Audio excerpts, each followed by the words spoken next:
Hey, good evening. So we're starting a little later today at 7:30. I had I'm sorry, at 8 o'clock instead of 7:30. I had an event, Yonkers YMCA had a garden party honoring Lucy Casanova Moreno. Um, and I'm coming back from that. And I thought we would talk a little bit today about news media versus social media. So way back, Yonkers used to have newspapers, and Yonkers would have newspapers that were published in a daily frequency. And that paper, that Yonkers daily paper, was called the Herald Statesman. Herald Statesman was owned by Gannett. Gannett owned a number of other newspapers across Westchester, the Reporter Dispatch, various other papers, all different names. The paper was generally the same, and then they would change that cover and include the local news within that. So Yonkers had a rich publishing history. The Herald Statesman was located in Larkin Plaza.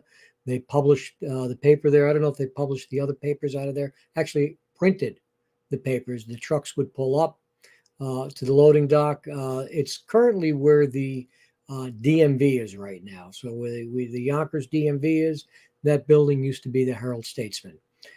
They moved their offices to 711 Yonkers Avenue, I think, or 733. I think it's 733 Yonkers Avenue. They were in there, and then eventually everything got consolidated, and they moved up to Harrison. And unfortunately, Yonkers lost a publishing giant for us. We don't get coverage anymore. There used to be, in fact, there was a press room in City Hall, so that the press could get their daily news briefings, could get the news that came out of City Hall. We had a lot of news coming out in the 70s and 80s. Back then, we had a little bit of different type of government. We had a city manager versus a mayor. The mayor was kind of similar to the council president. We had 12 councilmen. There was a lot going on, and there was a lot of news to be had. Now, it seems we have social media, and no longer do we have news media. Occasionally, we get an article. I believe the Herald Statesman recently did an article about nepotism within the current administration. They did an article about all of the campaign contributions that were coming out. We had some articles regarding Chris Johnson's residence, where he really lived, but nothing as a daily sort of Yonkers news that we should be used to. I'm actually going to go up to the comments a little bit. If you guys want to comment, please do. We've replaced venerable news sources with social media, which is more opinion. I'm going to go back. We've always had a kind of a social media. So we've had the Westchester Guardian. We've had I think the Yonkers Home and Times, various other articles. In researching this, I found a New York Times tribute, I guess I'd say, to Ralph Martinelli, who was a publisher here in Yonkers, brother of Angelo Martinelli, who was a longtime mayor under the weak mayor system. And I think his another brother is also Michael Martinelli, who recently retired as a judge. So I'm going to share my slides here a little bit, and let's bring this up. All right, so this is publishing family bereft of a tenacious terrier. The brash broadsheets, published since the 1960s by Ralph R. Martinelli of the powerful Westchester publishing family, has always gleefully waded into the trenches to trashing any politician named Spano or Piero, to name a couple. The disagreement of some relatives involved in county politics and other high-profile figures has seemed to fuel a style of coverage that prompted one frequent target, James Kavanaugh, and that's a name we're familiar with now, former Eastchester town supervisor, to label Mr. Martinelli the court jester of Westchester journalism. So you see, we've got that a little bit now in social media. that's always been a part of Yonkers politics. And at the time, James Kavanaugh was, I believe, the supervisor of Eastchester. When Mr. Martinelli died earlier this month at the age of 78, and this article was written in February 26, 2004. At the age of 78, friend and foe alike were set wondering just what will happen with the editorial voice in his publishing empire. And I'm going to just skip ahead a little bit here.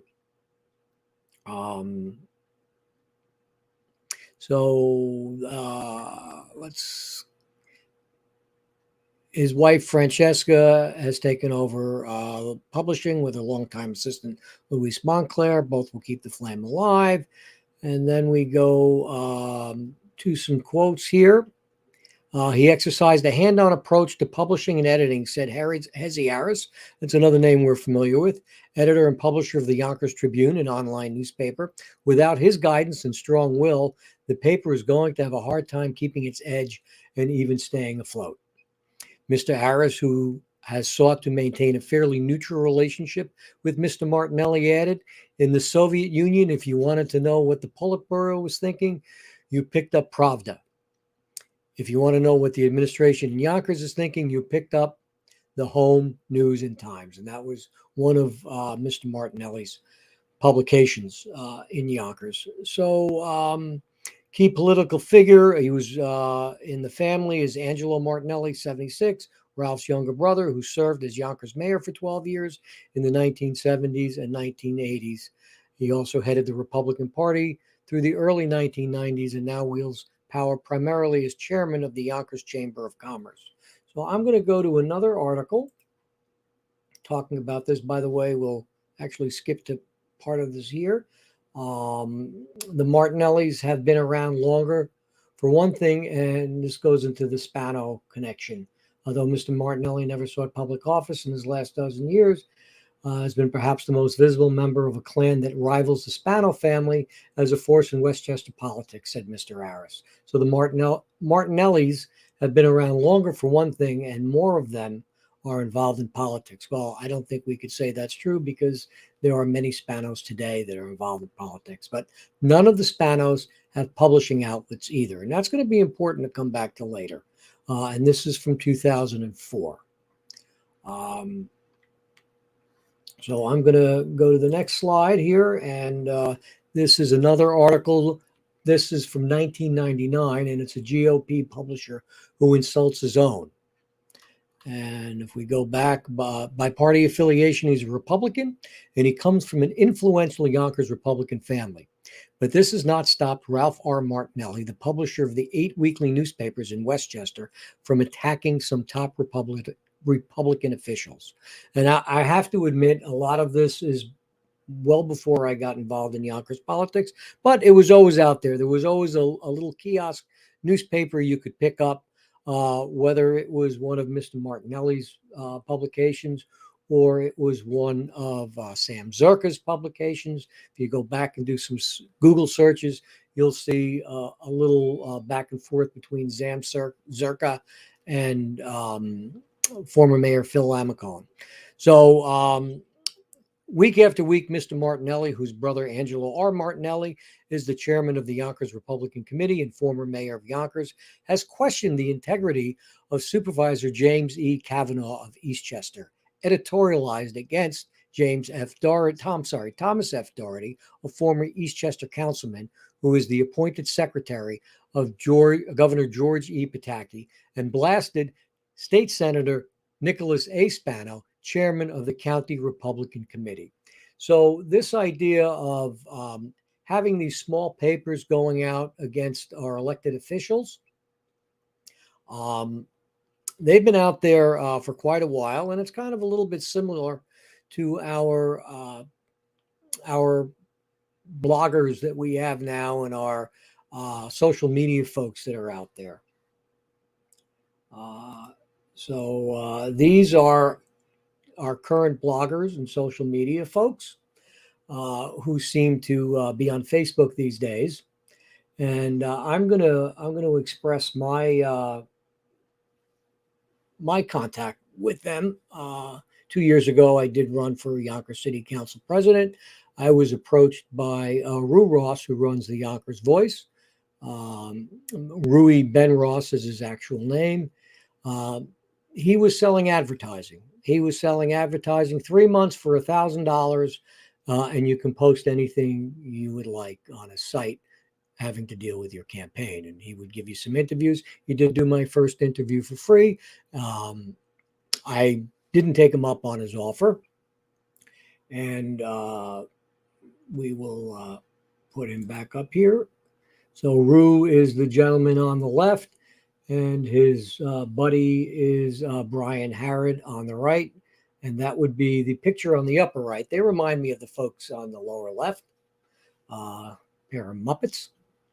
But our real life Muppets here in Yonkers, they are advertising the political. So any political ad that you see on Facebook, whether it be Jimmy Nolan's ad or Shanae Williams, and I'm just pulling them out, whether it was Mike Breen's ad, those are bought and paid for, and they're in violation of the of political ads with the Board of Elections, because they're supposed to indicate that it's a paid political ad, because you're required to give him money in order to post. What he texted back to me was posting is advertising. So, and I suspect that's one of the reasons that his page got shut down, because he was not only in violation of Facebook's rules, but he was also in violation of the Board of Election rules. Let's go to the next slide. If you take a look, this is the Board of Elections log. And you'll see that you have the Yonkers Voice here, and he's at 32 Ashburton Avenue in Yonkers. And these are the candidates that are given to him over the time. I believe that says about $42,000 in ad revenue, and that's only from the political ad revenue. When you see something on there for Lusitania, or you see something on there for the Charter School of Excellence, they're being paid to post those ads. And again, by the FTC, Federal Trade Commission, he should be indicating that those are paid sponsored ads, which he's not. So these social media, not only is he in violation of Facebook standards, he's also in violation of some advertising standards. As we go through here, what I did come to find was many times the address of 40 South, and I hope you can see this, but the address of 40 South Broadway is listed. As early as, or as late, Deanna Robinson had listed some, all the way to David Tubiolo. A couple of judges are in here. So 40 South Broadway is City Hall. It happened to be room number 107, which is the city clerk's office. So how does the city clerk, Vinnie Spano, get involved with our bullies? Don't know how that happens, unless somehow there's a connection. Now, I did go to a real news source, and I presented this. They looked into it, and these entries tended to be mistakes. All right, so the entries that you see here, where they've listed 40 South Broadway, I think Vereshchako's campaign was the first campaign committee to somehow put down 40 South Broadway. John Rubo followed suit with that. I believe after that you had David Tubiolo. You've got Deanna Robinson in here. So there's a number of campaigns that have either copied the same mistake or feel that there's a relationship with the clerk's office. I did send a FOIL request to the clerk's office. I got an email back from Mike Remendelli, who handles FOIL requests. He's the deputy clerk on the Republican side. I was told that I should send a FOIL to the finance department. I sent a FOIL to John Lazuski at the finance department. I received nothing back. A little bit later, I got an email from Michael Remendelli stating that, and by the way, I consider Michael Ramondelli a professional. I consider Vinny a professional. I'm not saying there's anything undue here, but I asked for how much money is paid in advertising to the Yonkers Tribune, to the Yonkers Times, to the Rising, and all of these different publications. But I've never gotten an answer, and that was months ago. I gave up. So draw your own conclusion from that. I do not believe that the Yonkers Voice is run by Vinny Spano or the clerk's office, but I do believe there's a connection. These ads are done on purpose. People are beaten up on purpose. Let's go back to my campaign. I'll come back up here on screen. So I didn't pay any money. I didn't run. I mean, I did run. I didn't pay any money. And then all of a sudden, Brian Harrod of the Yonkers Newswire starts beating me up as running a lackluster campaign. It's been suspected that Brian makes some of his own posts and that some of Brian's other posts are funded by Precision Strategies. So that's a rumor I've heard. Couldn't tell you if that's true, but there is a definite, distinct writing style between the two. So we're going to put these slides back up. Now, why do you think, we'll hold that back a little bit. Why do you think that the clerk's office, Precision Strategies, and some of these other affiliated groups have sway over folks like Rue and Brian? Well, they pay advertising fees. And with the advertising fees, they get some form of editorial control over these sites, because the clerk's office has a budget that allows them to do all the notices. They also have a little, let's go over here. They also do a little advertising where they advertise for passports. By the way, this was a very good idea that Vinny had, bringing a passport office to Yonkers City Hall. I might be seeing him in about 6 months to renew my passport. It's a nice 10 to 13 week delivery, expedited delivery 7 to 9. Very good. Don't worry, Vinny, I don't need any compensation for this short advertisement here. But he takes these advertisements out in various publications, including our friends at the Yonkers Times. And I'm going to show you how some of the Yonkers Times is influenced over here. So we had an article here called, it's a letter, so obviously an op-ed to the editor, and it's entitled, "Be Careful Criticizing a Mayor with 70% Approval Rating." Well, first off, I don't know where they got the 70% approval rating. I haven't seen any polls that indicate that, but let's continue the coverage here.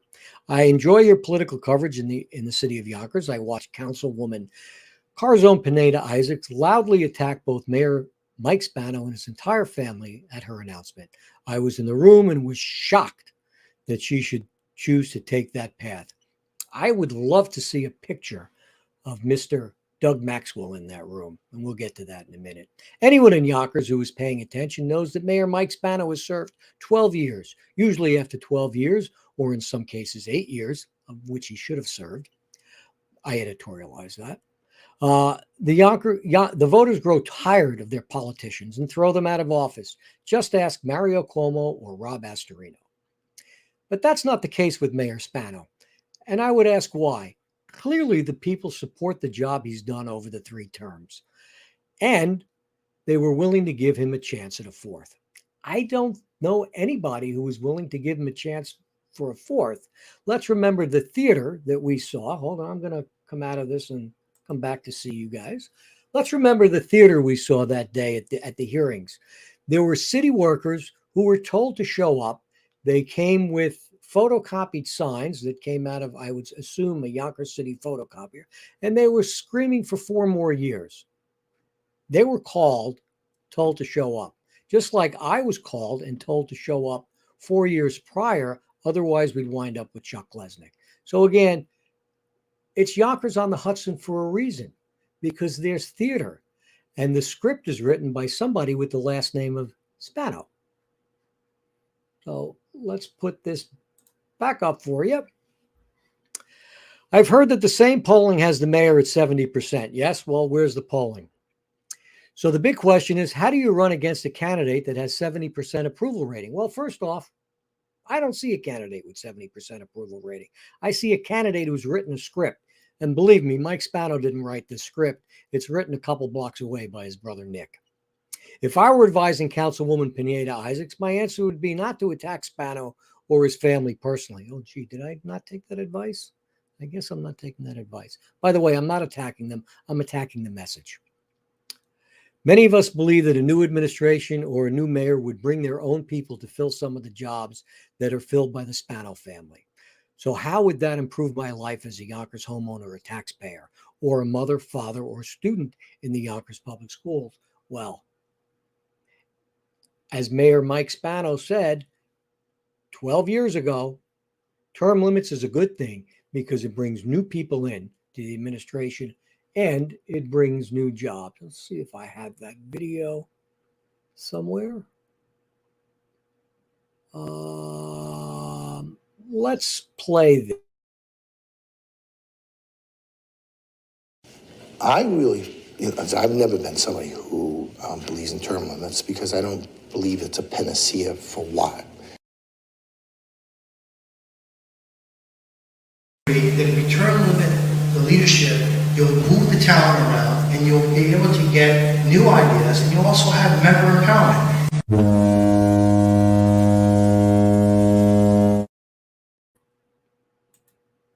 So folks, you've heard it from Mike Spano. He's for term limits. He's against term limits. So back to our letter here.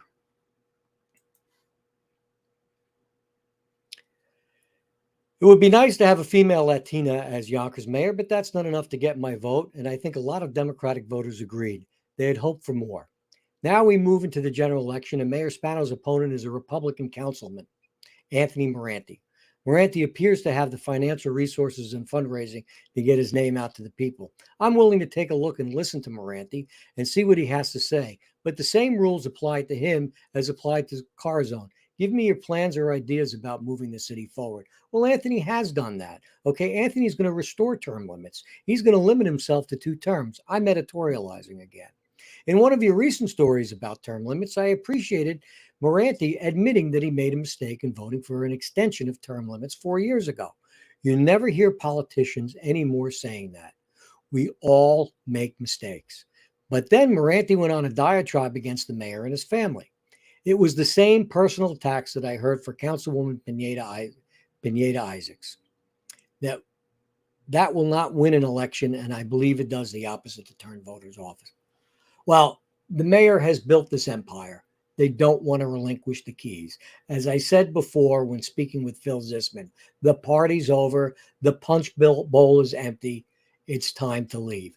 Yonkers was in terrible shape in 2019. We were borrowing books. We were getting bonds for books for the school because we couldn't afford it. Had it not been for COVID, we would be seeing 6 to 10% tax increases today. Yes, we still have unsettled union contracts. Go ask CSEA. The reason the unions are kissing the Spano's ass, because they want that money right now.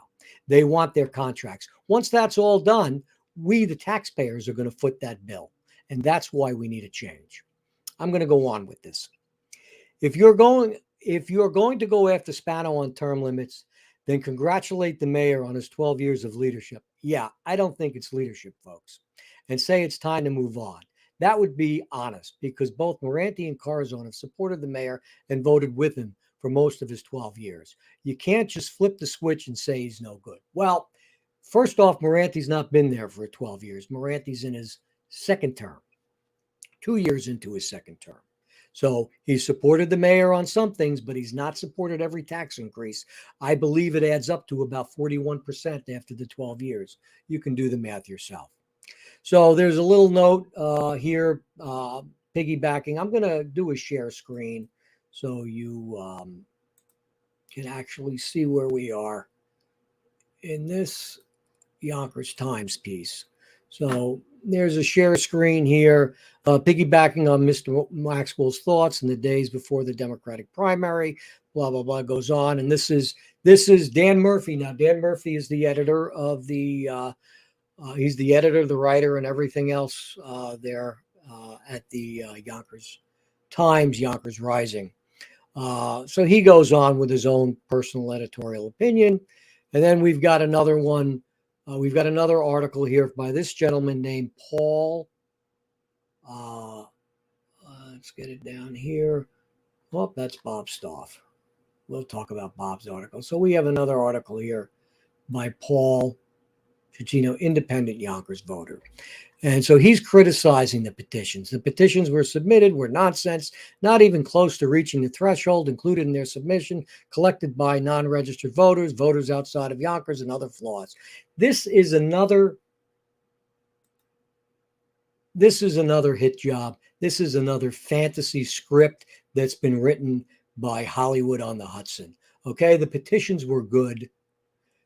The clerk's office did sloppy work. Yes, the Yonkers City clerk did sloppy work. They say they hired an independent firm. Well, who did you hire? I haven't seen any names. What's the expenditure? What did we pay them? I'm going to just go back to this screen over here. And I want you to remember these two names, Doug Maxwell and Paul Tercino. Doug Maxwell lists himself as being in Yonkers, and Paul Tercino is an independent voter in Yonkers. All right, just remember those names. I'm going to pull up another screen over here, and I have foiled the voter records, something that Mr. Vincent Spano could have done. Let me bring up the shared screen again.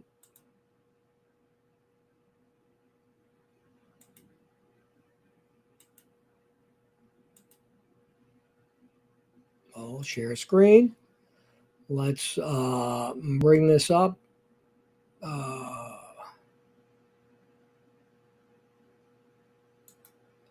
Okay.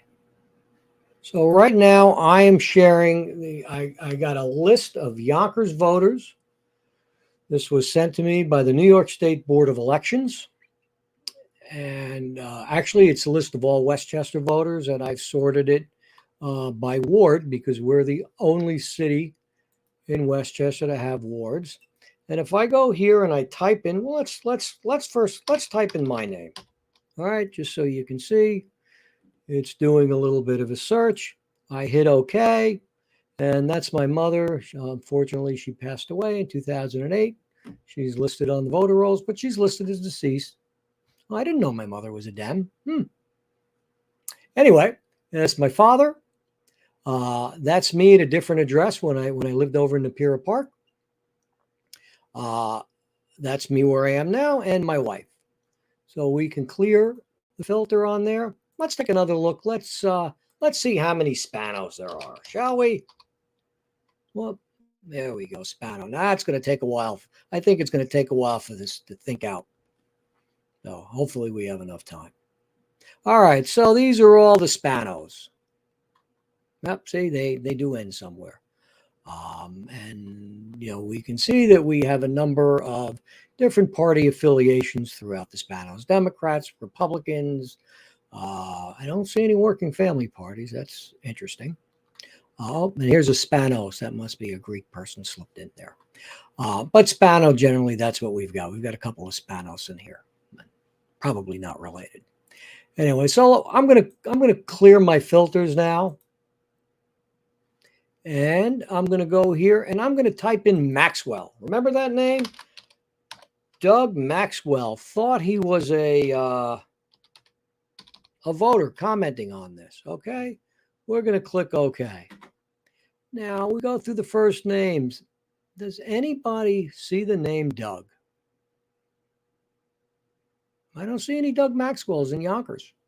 Now these have Bronxville because some of it falls into the Bronxville. Some of Yonkers falls into the Bronxville PO, Tuckahoe PO, Scarsdale PO, but these are all Yonkers folks. Amazing. I don't see any Maxwells. Well, that maybe he's using a nom de plume. What was the other? Let's clear our filters again. And let's look for Mr. Tursino. Tur. I may have to pull that up to get that name again. Let's just check this out. Okay, the name here was Turcino. All right, we'll put this back. And Tur.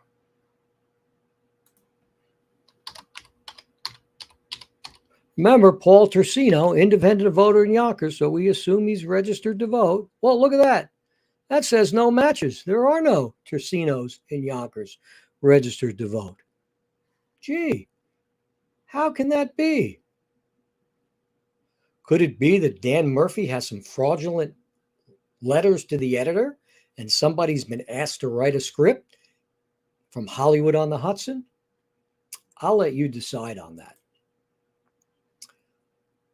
I think this ends our slides. Oh, a couple things I wanted to talk about on this 9th slide here. So a real news organization, not a blogger, not a guy with a video phone who calls himself a video journalist chasing down cars, not a guy who sits home with a keyboard and talks about puts up his nasty stuff about people.